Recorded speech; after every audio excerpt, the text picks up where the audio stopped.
Hey guys, welcome back to Katawa Shoujo. I just got done with my rage-induced Pokemon, and I'm here to calm down. I had to flashback. Last time, we were talking with, Lily, there we go, and we were now in town, in the city, looking for a present for Hanako. So, cue over loud cars. Anyways, bored of standing in place and watching the television in the shop window, I pull myself away from the tacky display with little effort. After living at Yamaku, the city seems like an entirely different world. No running in the halls. Calm and orderly conduct is to be used at all times in the classrooms. Students are to exit rooms after checking both directions for oncomers. Elevators are reserved for movement-impaired students, single file on stairs. Compared to such strict, almost regimental standards, the city shopping arcade might as well be a strange country. While the school may have its fair share of hustle and bustle during the festival, the outside world is much different. It's strange, having lived in a metropolitan city before my accident, this should feel more natural than Yamaku and the surrounding town ever could. Yet it feels foreign somehow. The elevated walkways and the tall buildings, each adorned with billboards taller than any three people, don't do anything to distract me from the passing crowd's reactions.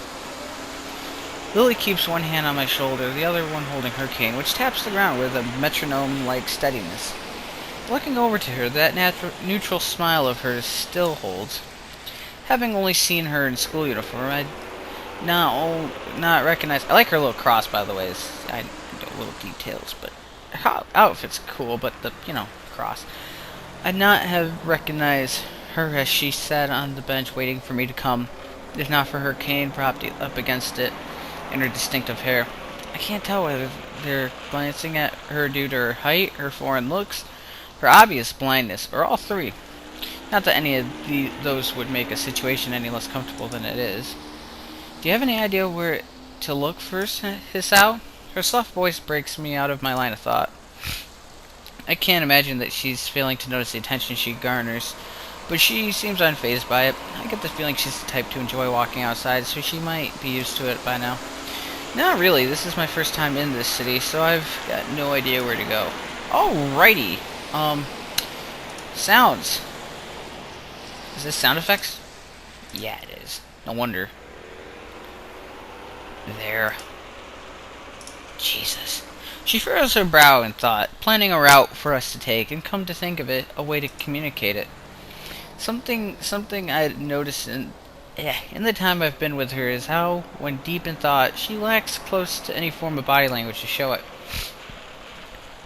Her expression may change, but not a hint of movement shows. She seems to have little in the way of sweeping physical gestures in general, though, so I've assumed it's part of her reserved nature. Is there a large electronics store near here? I take a quick look around, mostly finding closed stores. After a few seconds, I notice a store with a bright blue sign some distance away that fits her description. Yep, just a bit ahead of us. Should we go in that direction? Thankfully, it's just information she needed. With a nod, we start off and head towards Lily's unknown destination, landmarks being our guide. Here you go, one vanilla, one chocolate. I hand the money over the counter and take the cones to the railing that Lily's sitting on. I can't believe I let her trick me like this. She's not only led me to an ice cream stall, but also got me to buy her some. At least she gave me the money for hers. Sure enough, she's patiently waiting where I'd left her. I guess she was planning on making the day an event rather than a simple shopping trip. I call out to her and slowly place the vanilla cone in her outstretched hands, being careful to make sure she has a good hold on it before letting go. At least her tastes are fairly normal. I was worried she'd ask for some weird flavor when she first asked. Here's the change. It's okay, keep it. I moved to protest, but realized the futility of doing so over such a small amount. I slipped a coin in my pocket, supplementing my meager allowance ever so slightly. Lily shows no sign of wanting to get up, so I take a seat beside her and start eating my own ice cream. The summer weather's nice. Hopefully it will hold out for a while. You too? I'm beginning to think I'm the only person who prefers winter. I contemplate her statement for a moment long. Hey, let's retry that for a long moment. I don't know why your brain will sometimes just switch words around or put words in that aren't there just because the sentence will make sense still. Yeah, Mike. Okay. Yeah, I think you might be. It draws the intended reaction. She's cute when she's pouting. Aw, she is. Still, I can't really imagine what's so good about winter. You can't go out without bundling up, and you still freeze anyways. Anyway, I used to live further north where there'd be plenty of snow to play in, so it's a little nostalgic. I don't like the heat very much either. At least you can wear a skirt, so don't complain about that. That's actually kind of funny. She gives an amused giggle as we both get back to finishing off our already melting cones. I idly sit and watch the crowds going by as we eat, catching bits and pieces of conversation. Looking to Lily, I see her dutifully licking her ice cream from the top downwards, blissfully unaware of the fact that it's beginning to melt. It's melting. Where? Down a bit? She lowers her mouth from the top of the cone, but has no idea exactly where the ice cream is dripping, which follows in a game of guiding her left and right until she finally finds it. To any onlooker, it must seem absolutely bizarre. A girl with her eyes closed, turning her cone over and over as the guy next to her gives instructions. A strange variant of childhood blindfold games, maybe. In good time, we finally finish our treats, and while away the time conversing casually. Caught mid-sentence, Lily perks her head in her trademark manner. It's an unmistakable sign that something's caught her attention. Ah, what is it? Is Akira somewhere over there? I think I heard her.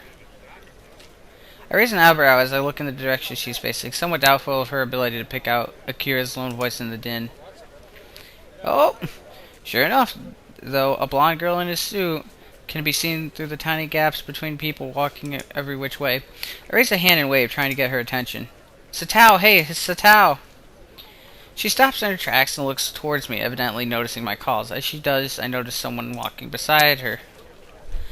Someone else? No, someone walking. Okay. I can't get a good look at whoever it is, though, before the two begin walking towards where we are. As they reach us, Lily and I stand and dust ourselves off. Akira? Hey, you two.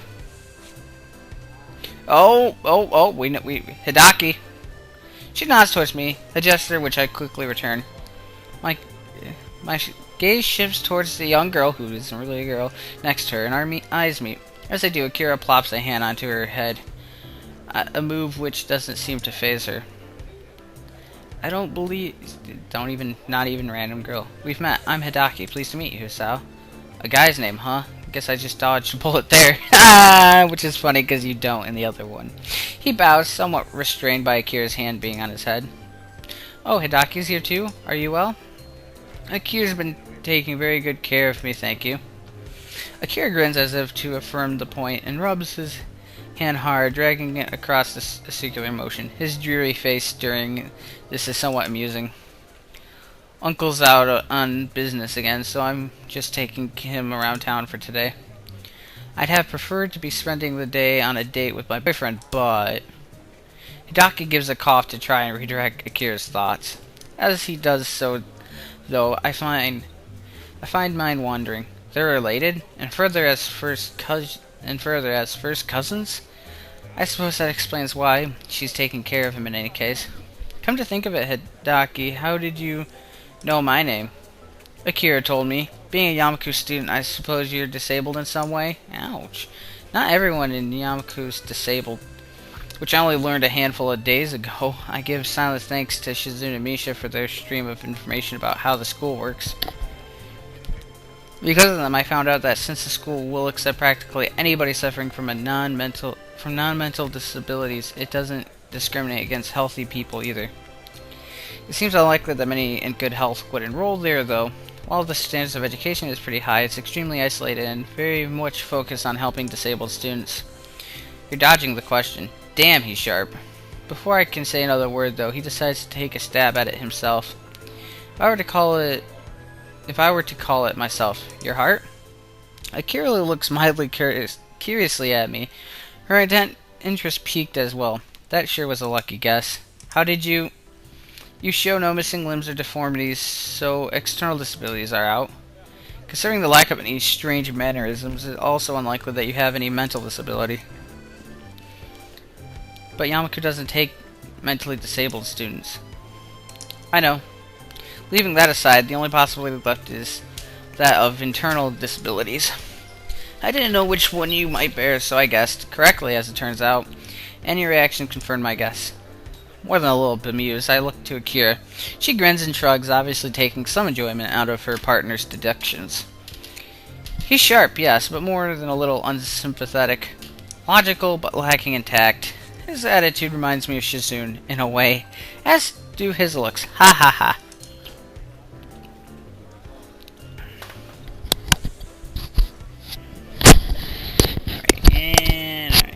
I hate my mic. I always suggest, I'm like, no, it's not lined with my mouth correctly, and may I ask why you're staring at me? Surely I'm not that unusual a specimen. Does he not know how unusual he looks? I could overlook the spats and clothing as just being coincidental, but the ribbon in his hair really is too much. This is entirely beside the point, though. Sorry, you just remind me of someone. Akira gives him a sharp jab in his elbow. Told you you're not that much different from her. He coughs in his hand and try and maintain an upright and serious demeanor. I see you've met my sister, then perhaps my full name might help you? I am Hadaki Hakamichi.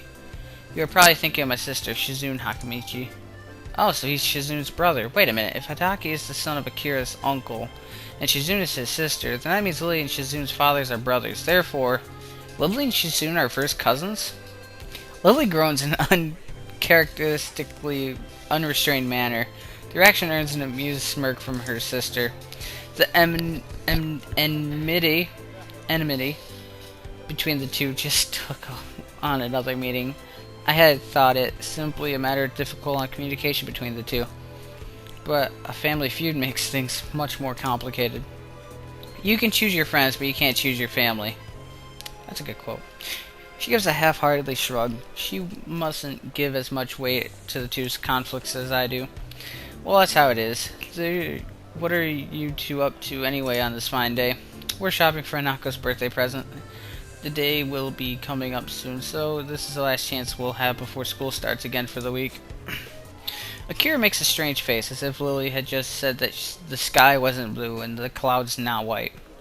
Isn't her birthday on the 10th next month? Yes, why? Something wrong?